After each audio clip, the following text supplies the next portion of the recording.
Welcome to the What Now Movement Virtual Business Summit. I am Eric Twiggs, your procrastination prevention partner. I'm the author of The Discipline of Now, and I am the host of the 30-Minute Hour podcast. And I am Dr. Sharon H. Porter, educator, author, publisher, and host of the I Am Dr. Sharon Show. And I am Ted Fells, President and CEO of New Core Vision and also co-host of the 30-Minute Hour podcast. So let's talk about why we, as the founders, decided to start this movement. So this pandemic has impacted you. It may have impacted your business, changed your business. It may have changed your job situation. It may have changed your situation at home. The question is, what now? That's the question. So we decided to put this movement together with the mission of building high-performance entrepreneurs, high-performance authors, and career professionals who are ready to deal with life's unexpected curveballs. Because here's the thing, this pandemic will pass, but there's going to be another crisis down the road, and we need to be able to adapt and prepare. And that's really the whole point of this movement. You can see our vision, you can see our mission, and we're aligned on these core values to build, to create, and to innovate. And this is all about community. We want to form a community where we can all collaborate and share these ideas and pool our resources and ultimately equip ourselves to take it to the next level, and again, to be prepared for those unexpected curveballs. Absolutely. And we have a dynamic lineup for you today. We are packed from 10 until 3 p.m. today. And so we hope that you join us. We're going to kick it off with none other than Ash Shukla. His title session is Becoming a Pandemic-Proof Entrepreneur. He will present in between 10:15 and 10:45. He will be taking your questions at the end of his presentation. You certainly do not want to miss this. And next, we are followed by Matthew Horn. What do you mean you're bored? Write a book. Oh my goodness. Author and publisher Matthew Horn will be giving us some tips on writing and publishing. His session is scheduled from 10:45 until 11:15. Our first panel, we have two dynamic panels today. The first one entitled Adjusting to the New Normal, Business Pivots panel discussion. We have business owners, entrepreneurs who have had to adjust and some who have adjusted earlier so that they can make sure that their business sustains. We have husband and wife duo, Antonio and Martina Turner. We also have Marquessa Petway, Gina Young, and Sonia Powers-Waddell. So you certainly do not want to miss this panel discussion. It will be from 11:15 to 12:15. Our afternoon lineup does not disappoint. We have presenter Mary Abajay. Her title is How to Advance in Your Job in a New Virtual World. Author, speaker, she's going to let you know how to manage up. Our second panel is mental health, and we know that health is certainly our wealth. These individuals will come to you, Andrea Lopes, April Lewis, Kim LaMontagne, and Sharon Lawrence, on mental health and what we need to do to make sure that we're keeping our mind healthy. Attorney Elsa W. Smith. She's going to present 8 tips for estate planning for business owners. I tell you, you know that this is an important topic and you certainly do not want to miss it. We're going to end up with Ms. Angela Floyd, enrolled agent and partner of Intelligent Tax Solution. Her session is entitled Business and Personal Finance.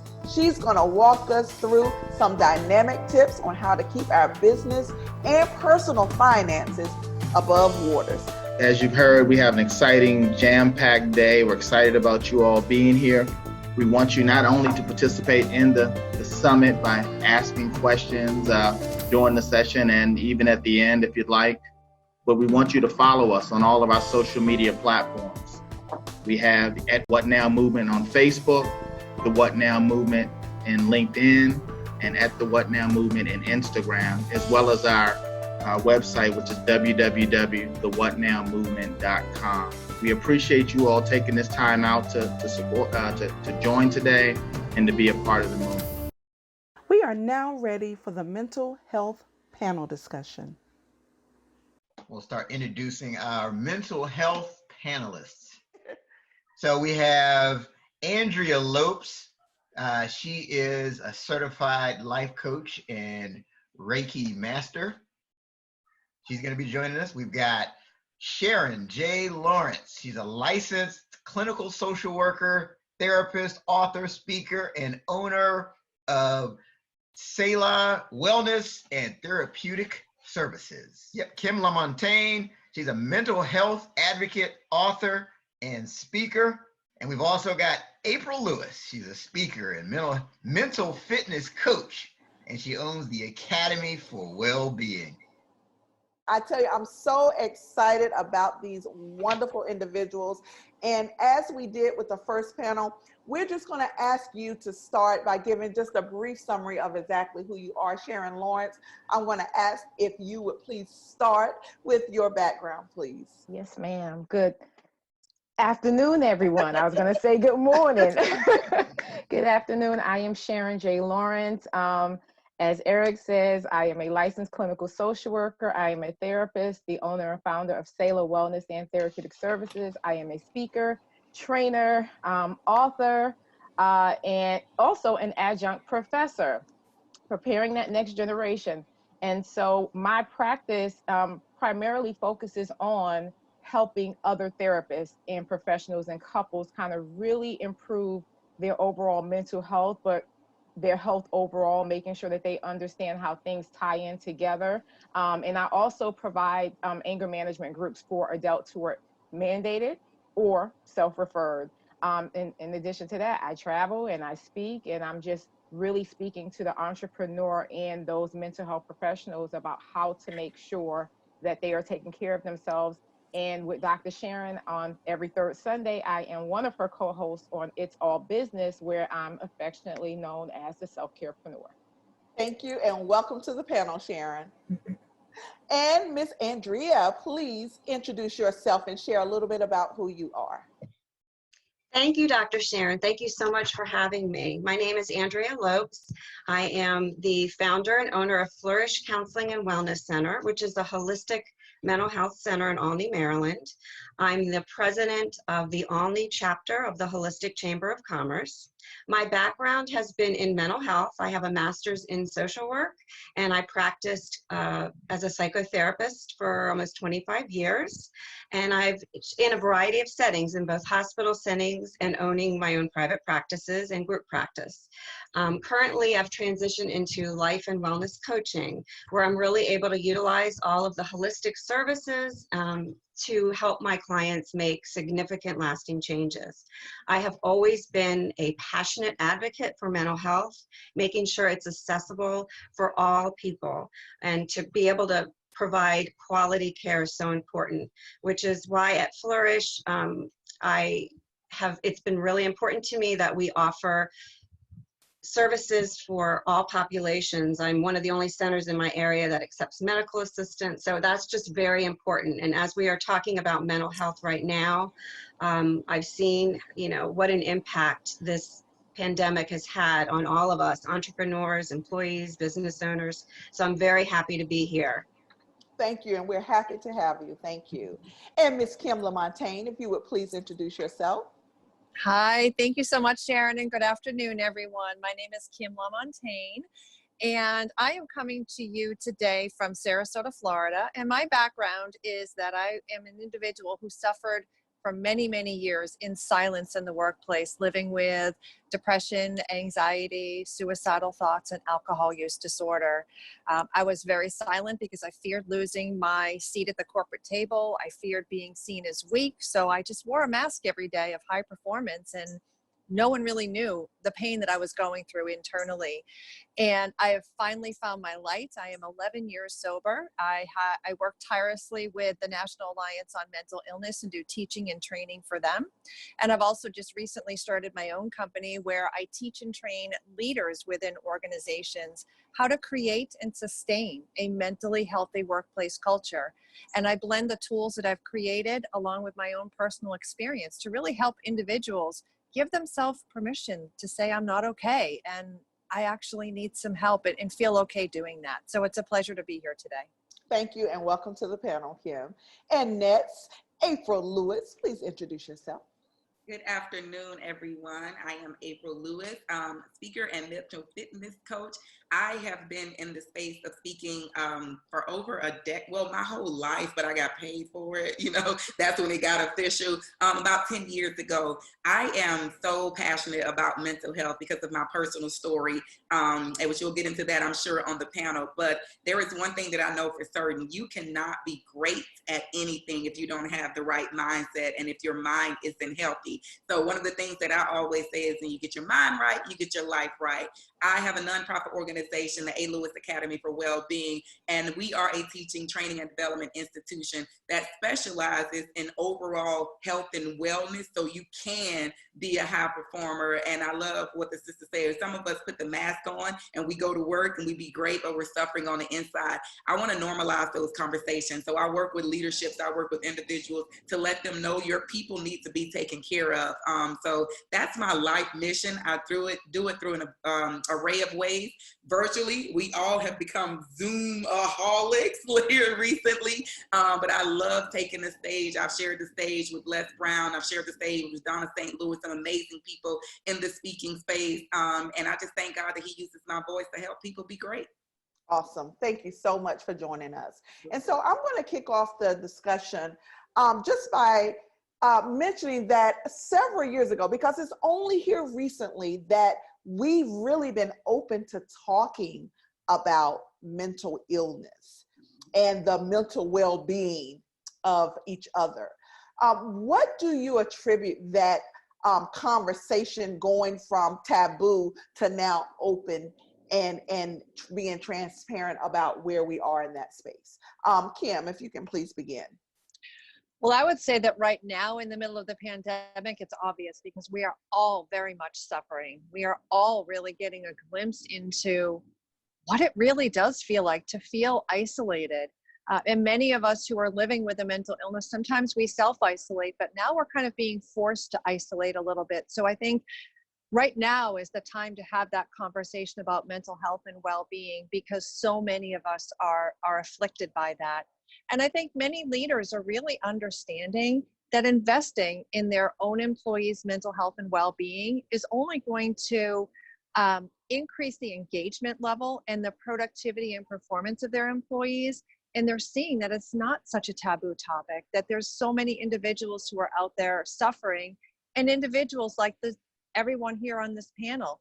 More and more individuals are coming forward, sharing their story, normalizing mental illness, and making it more of a safe space and a safe topic to talk about, because so many of us are really suffering. But I think right now it is an incredibly important topic to discuss, because if you've never lived it and you're now in that space right now due to the pandemic, it can be a very scary space. So my message is always reach out for help. And if you don't have the ability to reach out, invite someone to reach in and hold you accountable on a regular basis to ask you, are you okay? And following it up with, and are you really okay? And be honest with me. Thank you. April. I think we as a people have just gotten to the point. So let me first say, I'm old school. I'm 37, but I'm a hybrid. I'm right at the start of millennials and Gen Y. So I grew up with older parents, so I have an old soul, you know how they say that down south, but then I'm still very much a techie. The jig is up, right? That's an old school saying. I think a lot of people just got to the point where we said the jig is up. Everybody has had one of those days where they did not want to get out of bed. We've had days where we snapped at somebody that we love. We snapped at a stranger for like not putting a blinker on. Your blood pressure go high. We have people who are losing it on TV. People that we hold in high esteem to be celebrities and famous people. We're seeing that they're having breakdowns publicly. I think collectively, the world has just said the jig is up. Everybody got a little something.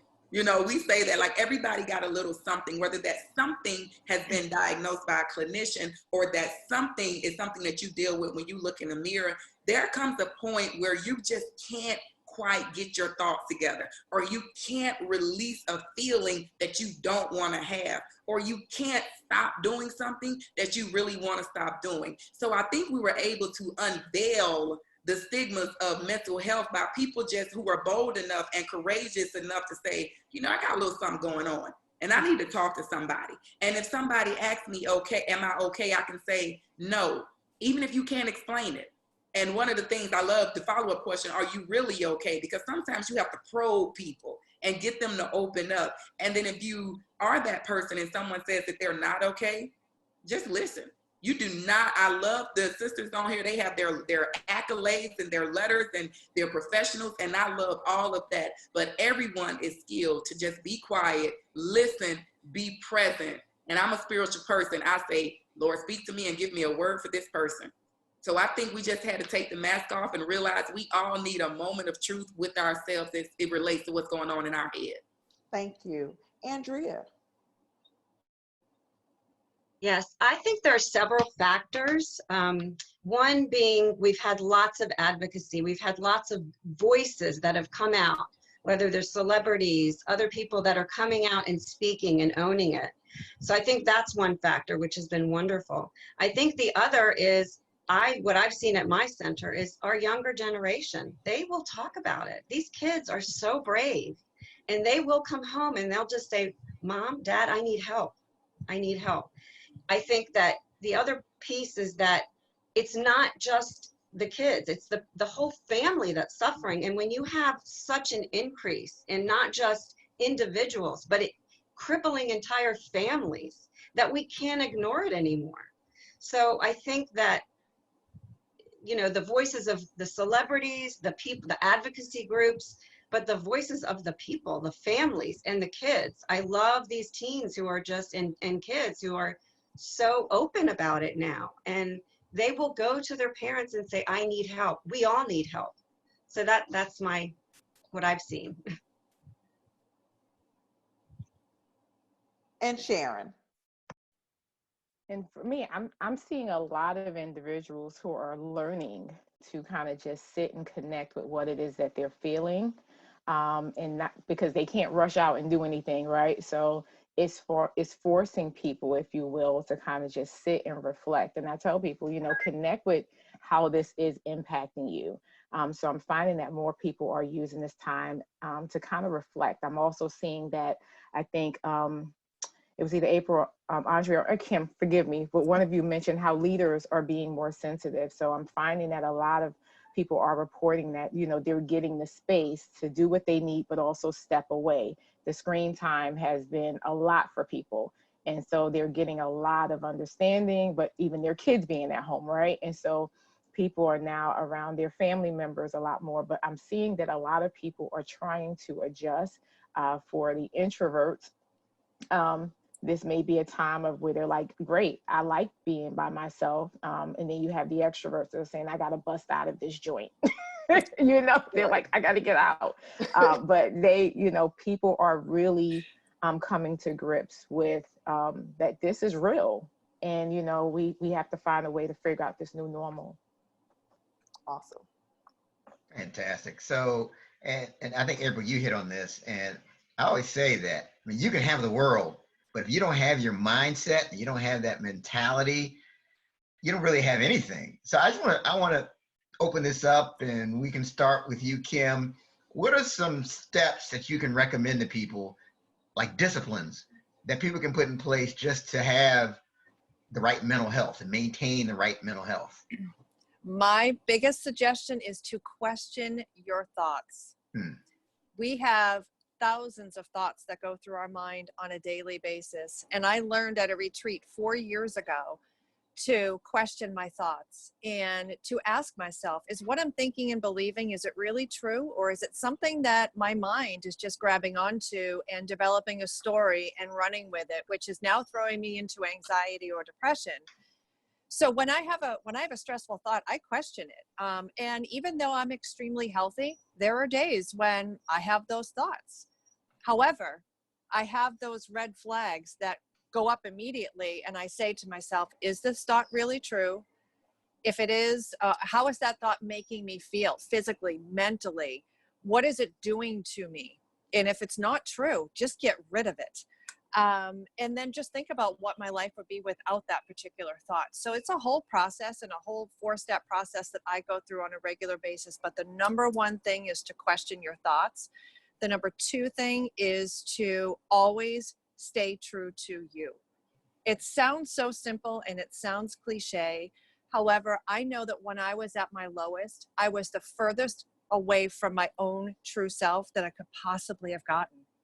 And I am so close to who I am, what my soul looks like, what it needs, and really just understanding you as a person. What is it that you need to make yourself mentally healthy and strong, and commit to those. Find 3 non-negotiables in your life that are non-negotiable, that you will not let go of, that will always help your mental health and well-being. So those are some of the major tips, but the biggest thing is to question those thoughts, because your mind will lie to you if you grab onto those stressful thoughts and run with them. Question them. So you're saying your thoughts are not necessarily facts? No, no. Interesting. Okay, thank you for sharing that. Andrea?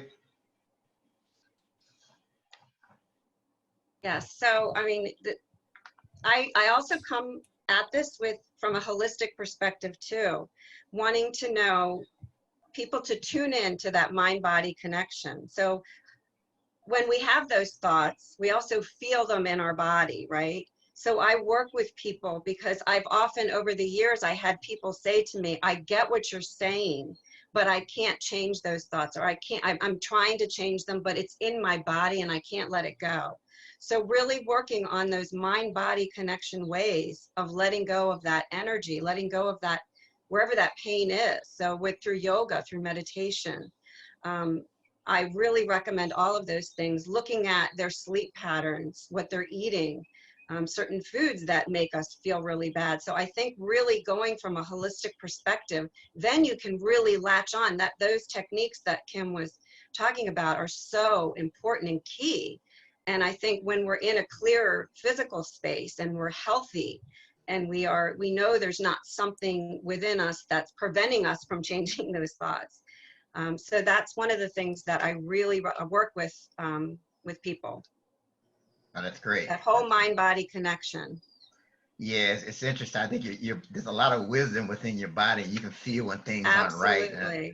No, that's great points. That's April? it. So for me, I want to answer it first by sharing a short story. What my sister said, I know I'm Sharon, I'm an extrovert, so I'm like, I had to bust out that joint. I won't tell y'all where I am now, but trust and believe I bust clean out of quarantine because I need people. And I was visiting my family. I'm originally from Alabama, and I'm an auntie. I'm not a mother yet, but I'm an auntie, and I think being an auntie's better than a mother because we can give them back to you once they're full of sugar, right?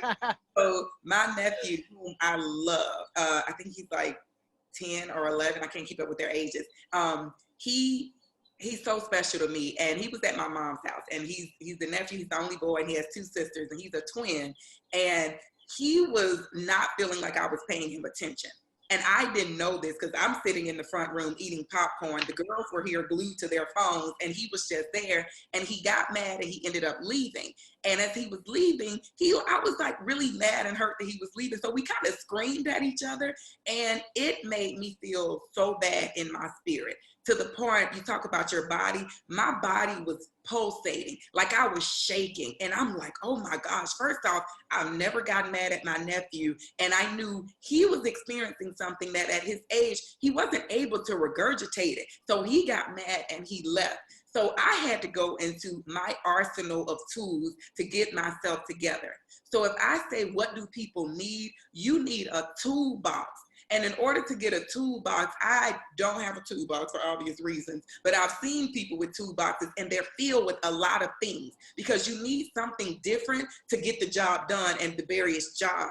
So try everything until you find what works. There is not one way to get your mind right when you're suffering. There is not one approach to healing from a mental illness. When it comes to your mental health, it's a pathway. It's a mental pathway. It's a super highway. And you got to find another way to redirect when that pathway no longer serves you well. So in order to know what exit to get off, you need a map. You need options. So it may be yoga. But let's be honest. A 6'7", 300-pound man is not going to get in a downward facing dog and be comfortable. Some may, no discriminating, but so meditation, it's a practice. It takes time. You have to be able to control your thoughts. Eating good. Some people struggle with eating a healthy diet. I'm from the South, and nothing about growing up in the South says eat healthy. It's about eat first off whatever's cooked, what's available, and what tastes good, right? So you want to go outside and walk. There are a multitude of ways that you can respond to a mental health illness or just to keep yourself grounded. My best advice is to listen to smart people, those of us on this panel, people that you may follow online, your doctors, your family members, your spiritual advisors. Take it all in. Do yourself the service of trying it. If it doesn't work for you, and not try it one time and say, oh, this isn't it, but you love yourself enough to try it a couple of times, see what works for you. And then if you see that work, put it in your toolbox. Okay, this here works, put it in your toolbox. After my nephew left, I went in my toolbox. The first thing I did was sat still. And it was like, April, what are you feeling? I asked myself, what am I feeling? I felt disappointed that I allowed my emotions to rise up to where I fussed at my nephew. So then I journaled. I burned a lavender calendar and I went and took a bath because water pulls out negative energy. So I sat in the tub. I poured me a glass of wine, to each their own. And I prayed and I cried. I released it out my body, and the physical tension that was in my body started to release. And then I was able to get to a solution. Apologize to him. Let him know that you love him, and then find time to spend with him one-on-one. So I had to go in that toolbox, and I pulled out about 5 things that I knew worked until I got myself back grounded. So try it and see what works.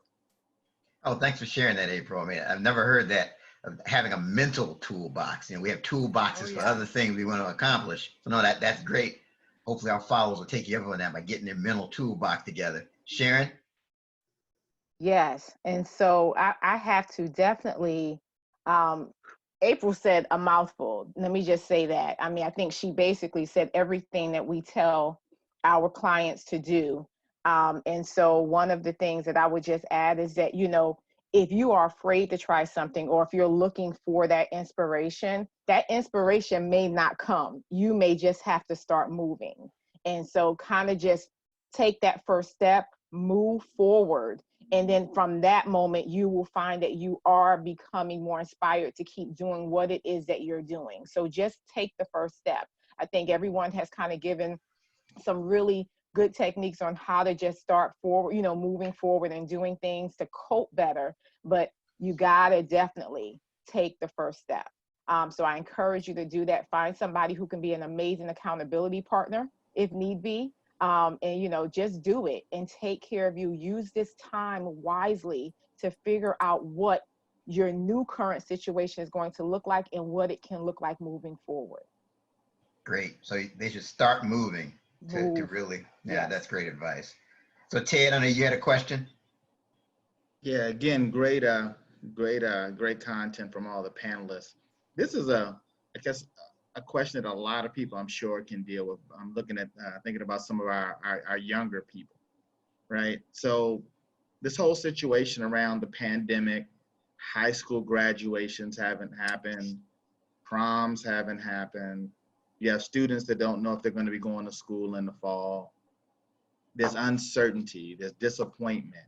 I'd like to hear each of you just kind of give your take on something that could really maybe be helpful to some of our listeners, or our listeners could maybe take back to their young people. So maybe we'll start with you, Andrea. Well, I'm so glad you brought Oh, did you say me? Yeah. Yes. I'm so glad you brought this up because this is something that I tuned into very quickly in the pandemic during this. From my own experience, I kept noticing that I was waking up with this feeling that I couldn't identify. It wasn't depression, it wasn't anxiety, and I realized it was grief. And we are all grieving. Grief is change that we don't want. So when we are being forced into a situation where we may be losing a job, we may be like all these kids losing the opportunity to earn their diploma in front of everybody that they've worked so hard for. So there's so many losses. And I actually just did a little discussion group with some moms of senior high school students. And they just talked about how sad they were, not only for their kids, but for themselves. And with grieving, typically we're in a situation where we get support from people we love. So we have our family surrounding us, our friends, and now we're grieving and alone. And so what I've said, one of the things that we talked about is many people, first of all, grief is a process, and they all described going through these different stages. And one of the ways that we do kind of work through the grief or make sense of it is to find some meaning. So I suggested, is there something they can do as a group that would feel meaningful to them during this time? Something that they can do together. And they really liked that idea. But yes, there's so much loss right now, loss of income, loss of jobs, loss of relationships. Loss of opportunities that are, weddings. There's so many things. So my heart goes out to so many people that are experiencing that. And as the other panelists have all mentioned, reaching out, talking about it. Some of the moms were saying, I feel embarrassed. I shouldn't be feeling this way. No, absolutely not. And then some of them were saying, I feel bad because I don't feel sad about it. And I said, that's okay too. That's okay too. So yeah. No, thank you for that. It's interesting. You always hear everyone saying that we're all in this together, but we're not. We're We're in all it dealing together, with it. but we're experiencing it very differently, and that is okay. Please, everybody hear that. That's okay. No Yeah. shame if you don't feel sad, but no Absolutely. shame if you do. Absolutely. Kim, do you have some thoughts on that question? Sure. And I would absolutely agree with what you just said, that it is a grieving process. And I feel greatly for these individuals who are losing the ability to celebrate specific milestones in their lives. But the way I've kind of looked at adversity in my life is I always used to play the victim and say, why is this happening to me? Why is this happening to me? And I would never get out of that negative spin of my thoughts. And so I really kind of changed this around and, what is this opportunity trying to teach me? How can I learn from this? And it may be challenging for individuals to think, well, what can this teach me that I'm losing my high school graduation? Well, it can teach you that, that people can rally around you and come together and support you in other ways as well. Maybe it's a virtual graduation. Maybe it's a Zoom graduation. It's something different. But there's always a way around it. But I do think that what you just said about the grieving is just so incredibly important. And there are a roller coaster of emotions now. I do know some folks who, like you said, are not grieving. And then there are others who are. And feeling shameful about the way you're feeling is a way to corrode your soul. You have to feel what you're feeling. You have to accept what you're feeling. Your feelings are your feelings, and that is absolutely okay. But if you bury them and if you allow them to corrode your soul, if you allow them to be acidic to your body and your mind, they're going to ruin you. So, I think that right now it is a difficult time. We have the opportunity to kind of rise up and think outside of the box and support these individuals, these students who have so much to celebrate, and how can we celebrate them in other ways?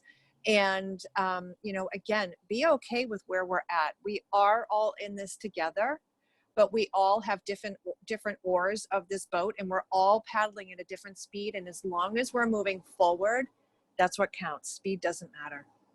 Thank you for that. Sharon, I'd like to get your thoughts on that question. Yeah, everyone has been grieving that I've been connecting to. Honestly, I've seen canceled weddings, canceled engagement parties, canceled graduations, canceled birthday celebrations, and just people grieving normalcy of what they consider to be normal for them. And so it has been a challenging time because people are, you don't realize how much you get used to driving to and from a location, whether it's work, whether it's school. There are things that people would do during those times, whether it was, meditating or talking to a loved one on the phone, or it was private time, depending on what their home situation may be like. For some young people, especially college students, I'm a adjunct professor, and a lot of them are having a hard time being at home because to them being at school was a safe place. And so there's a new sense of normalcy for them. And it's been very difficult. And so I've been encouraging them to acknowledge, like what we all been saying, and, be okay with what you feel and move through that process accordingly. Do not try to rush it, but be okay with sitting with it. April, your thoughts on the subject? I love, Angela, that you started this conversation by using the example of grieving, because it is a loss. It's something that everybody can relate to. And for most of us, we know there are stages of grieving, and one of them is acceptance. And, people are impacted by this differently. We've seen it all. We understand it. All of us, is 8 of us here on the line now, 7 or 8, and each one of us feel differently about it. But there is one thing that we've all done, which is what allowed us to show up today. And it's the accept the reality of the situation. The reality of the situation is that we're here right now. The reality is we don't know what tomorrow holds. But even this time last year, did we really know what tomorrow held? Right? The only constant in life is change. And not to ever minimize what people are dealing with or what they're feeling or their loss or any of that. But what I can tell you is that in order to survive, to make it, from one moment to the next, not day to day, from one moment to the next, you have to accept the reality of the situation. You have to go through whatever you need to feel. I love that all my sisters said that you got to accept it, acknowledge what you're feeling. You are allowed to feel whatever you're feeling. If you're having a time of your life, rock on. If you're ready to jump off a bridge, don't jump, but acknowledge that you feel that. I'll say that again, don't jump. And then take a moment and say, what can I do in the midst of this environment? If you cannot have a graduation, what can I do? It's literally, God grant me the serenity to accept the things that I cannot change and the courage to change the things that I can. So we say this all the time loosely. It is what it is. We're here right now. What can you do so you can still feel like a winner and be happy on the inside, truly happy, not putting a mask on, but be happy on the inside. So accept it and then get in solution mode. What can I do? Wow. I tell you, great information. My next question is actually directed to Kim. Kim, you assembled several individuals in a book collaboration entitled It's Okay to Not Be Okay. In your introduction, you stated, mental illness is an invisible disease clouded by discrimination, judgment, shame, and fear.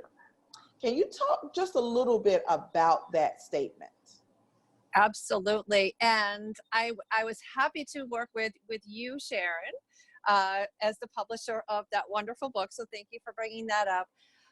Mental illness, you cannot see it. Many times we judge people from what they look like on the outside and not on the inside. And because it is an invisible disease, it's also misunderstood, and there's so much stigma and discrimination around it. It's difficult for individuals to really talk about it. So many of us really kind of hide what we're going through. In one of my trainings, I go through a great workshop called Words Matter. And I have individuals write words, stigmatizing words on the left-hand side. So maybe, crazy, psycho, drug addict, all these things. And put all those labeling, stigmatizing words on the left-hand side of the board. And then on the right-hand side, let's find a complementary word that would help lessen the stigma around that. And I think one of the biggest things is that we need to do is change to that person focused or person centered language. So I no longer call myself an alcoholic. That is a stigmatizing word. People think if you're an alcoholic, you're living under a bridge, you're homeless.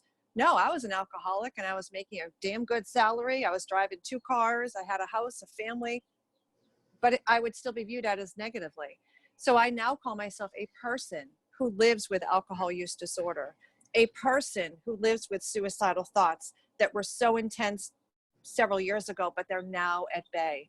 So even if we just make one small tweak in the way that we address other individuals, we would never look at someone and say, that person is less than because they're suffering with high cholesterol and high blood pressure. But sometimes people think nothing of saying that person is less than because she can't control her drinking. It's a highly misunderstood disease, something that many of us are living with. And until we fully understand what mental illness is and that it is not a moral failure, it is just like having a heart attack or a stroke. It's just in a different way. It's also called the no casserole illness. So if you have a stroke and you end up at the hospital and you come home, neighbors and friends might come over with casseroles for you and fill your refrigerator with food. But if someone just realized that you just got out of a behavioral health unit at a hospital, many people may say, I don't want to go there because I don't know what to say to her. Well, go there to support her because her illness is just as detrimental as that stroke or that heart attack that other individual had. So again, going back to stigma and discrimination, it is imperative that we remove any type of stigmatizing words and really focus on the person first. Thank you. And just one other question directed to Sharon. You say that you are a therapist for therapists. Please talk to us a little bit about the needs, because we always say a coach needs a coach, so a therapist needs a therapist. Talk to me about how you are meeting the needs of those who are meeting the needs of others.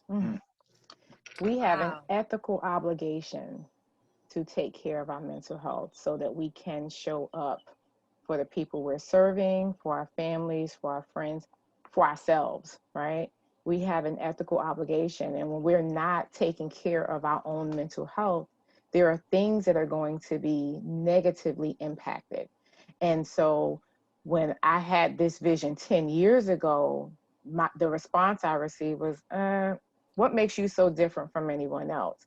And so for me, it was, no, I am going to brand it this way because I see the need when I look at my colleagues. I see the need when I'm watching leaders not manage themselves accordingly, right? And I'm going, there's something else there.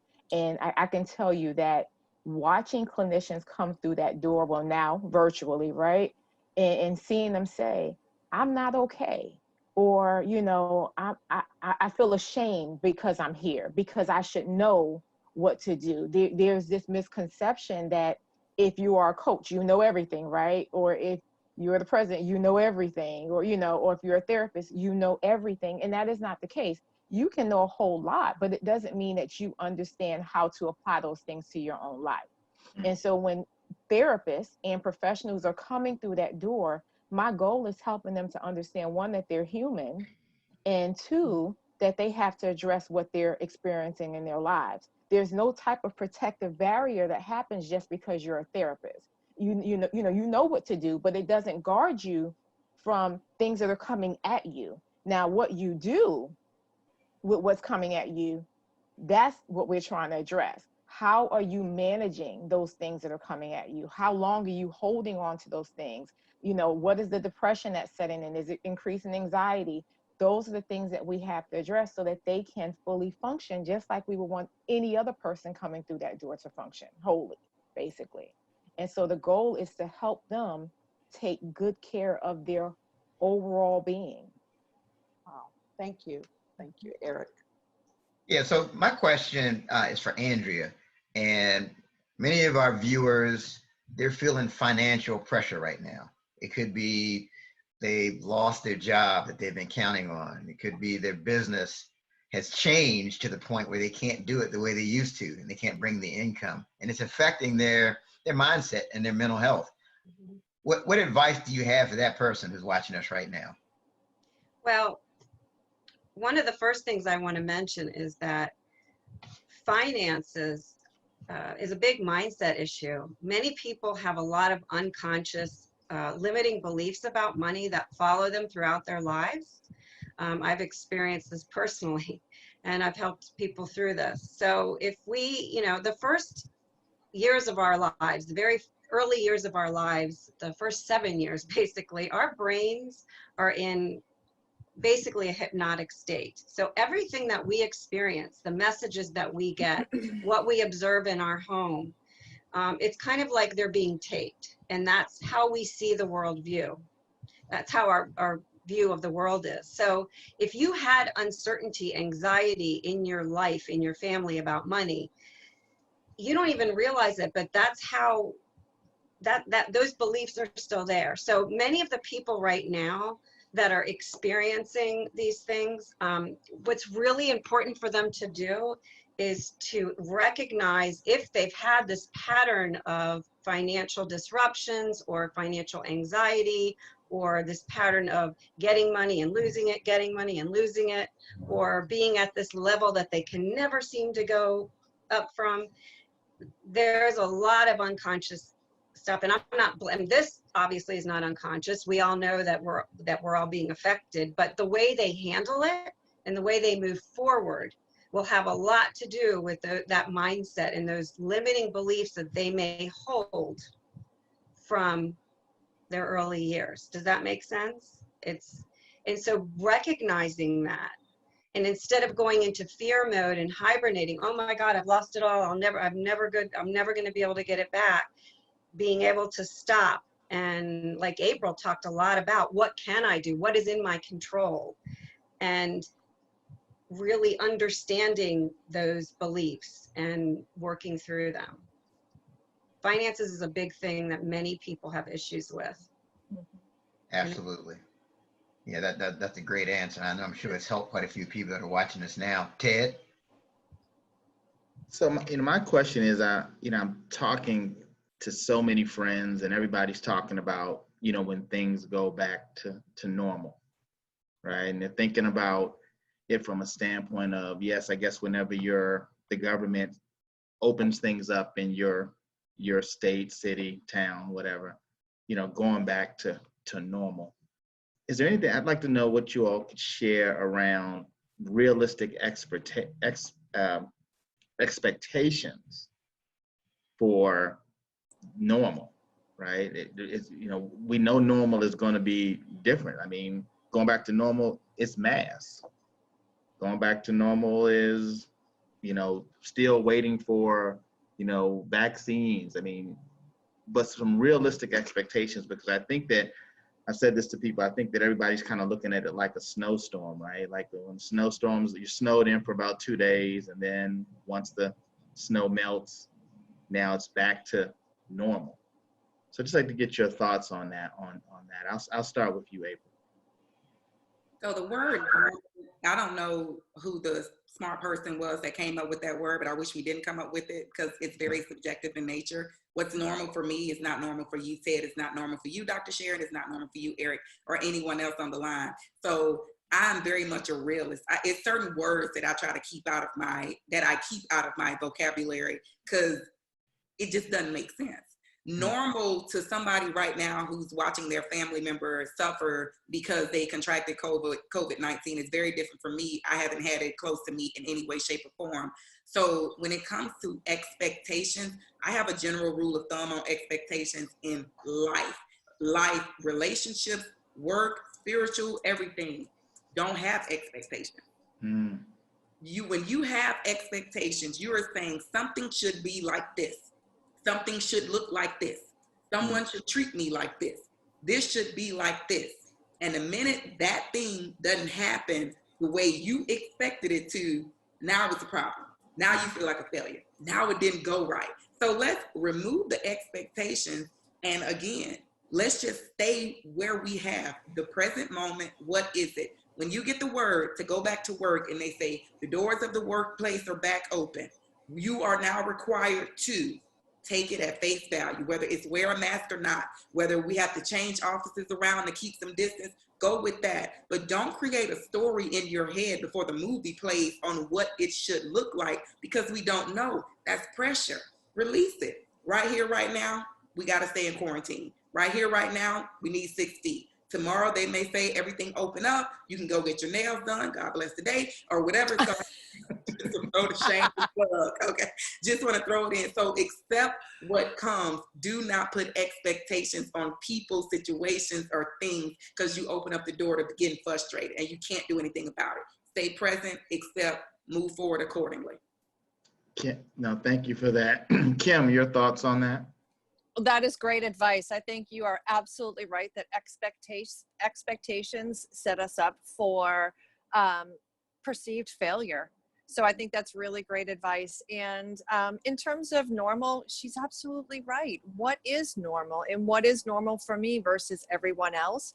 My hope and my goal is that when we come out of quarantine, is that when we do go back to the workplace and we go back to our general living lifestyle, that we will be a kinder, gentler, more understanding and empathic group of human beings possible, because we sat in that same boat for so long. Yes, we're rowing at a different speed, but yes, we're all coming from that same boat. We were all in it together. So my hope is that, you know, we will come back in and we will support each other as we get through. And one of the things that I wanted to suggest to people as well, as they're re-entering life, as the new normal is changing for them, they'll have those ups and downs in their emotions. And something that I've just recently started to do is rating my emotions. So try this on a daily basis. On a scale of 1 to 10, where are your emotions?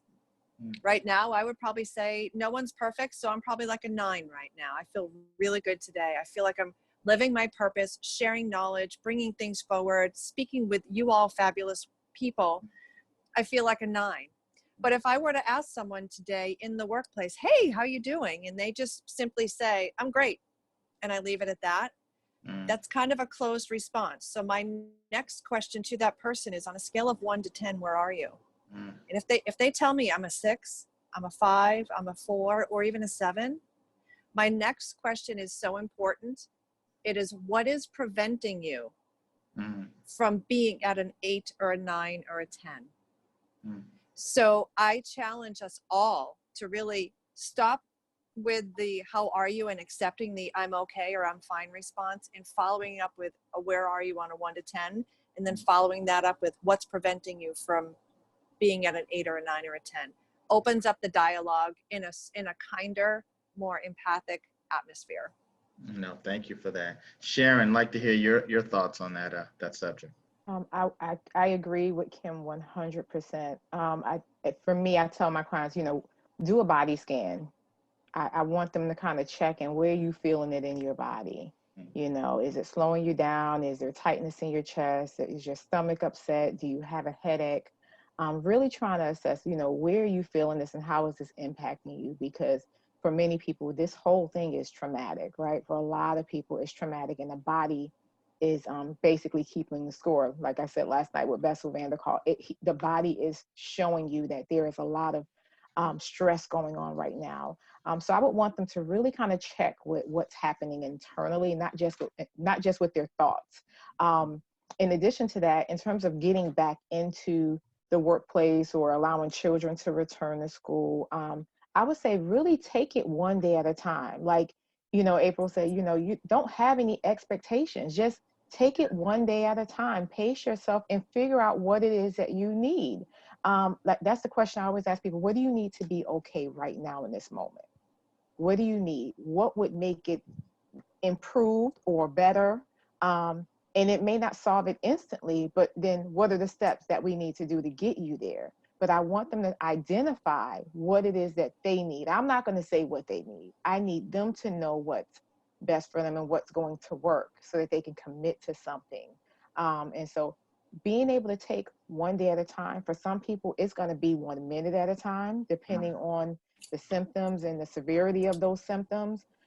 They may just need a little bit more time, but take it gradually. Don't try to, jump over hurdles right into the next moment. It doesn't work that way.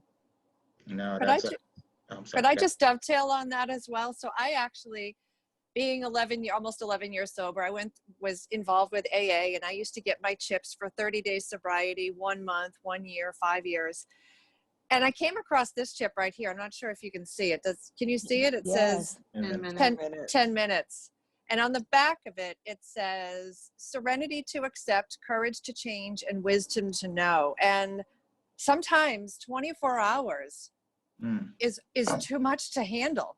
Sometimes an hour is too much to handle. But if you can just take it 10 minutes at a time, or 5 minutes at a time, or even 60 seconds at a time, and just stop and drop into the present, and then keep stringing those 60 seconds, 5 minutes, 10 minutes along, and all of a sudden that 24 hours doesn't seem so unbearable. So keep that in mind. When sometimes it's tough for a human being to get through those 24 hours. So 10 minutes. Wow.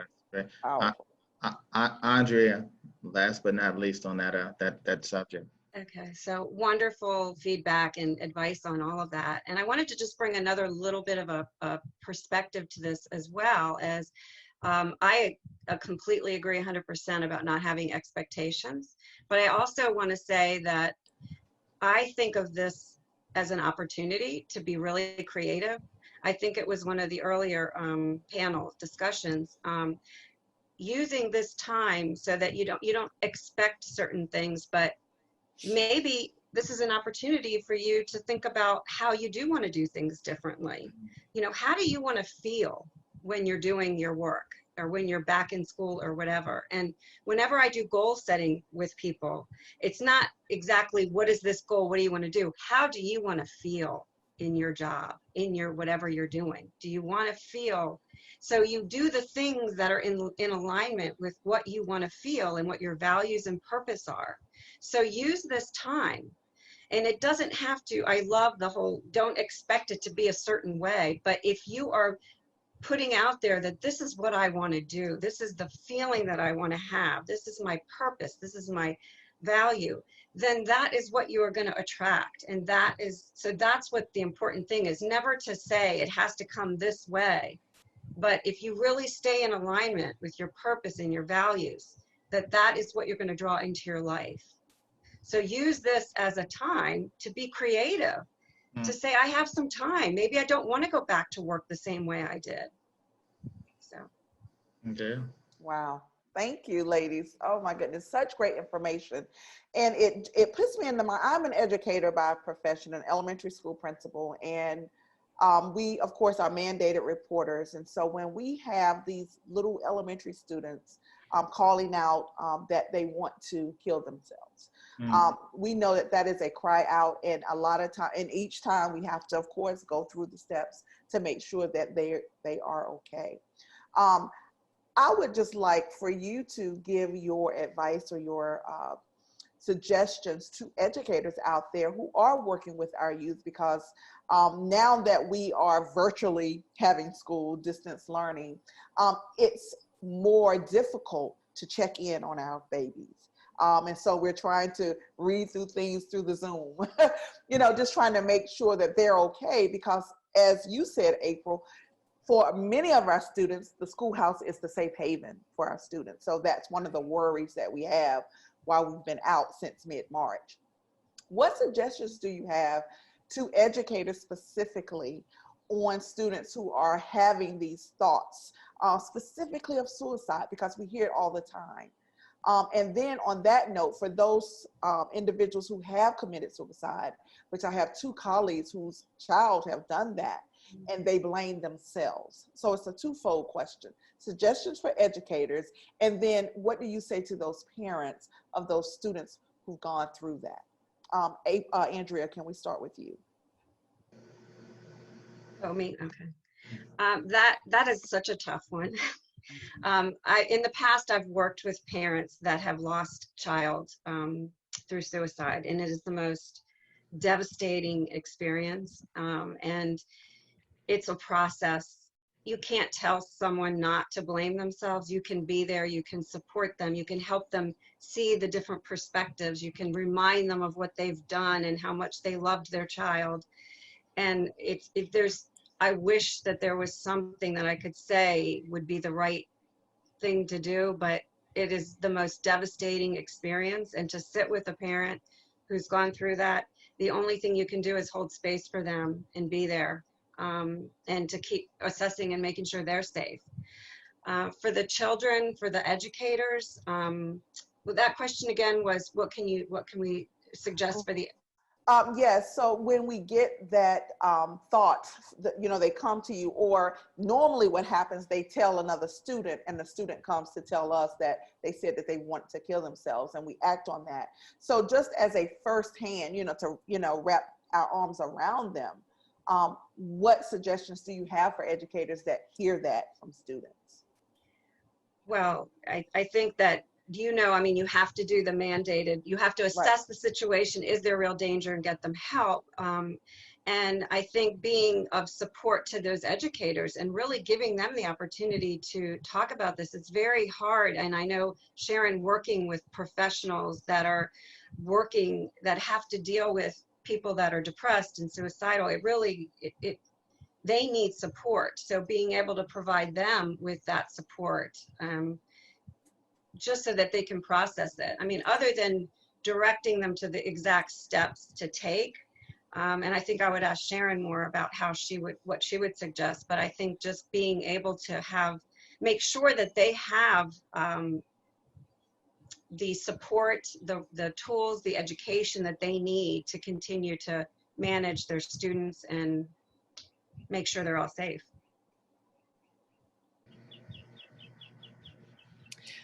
I could actually add something on to that.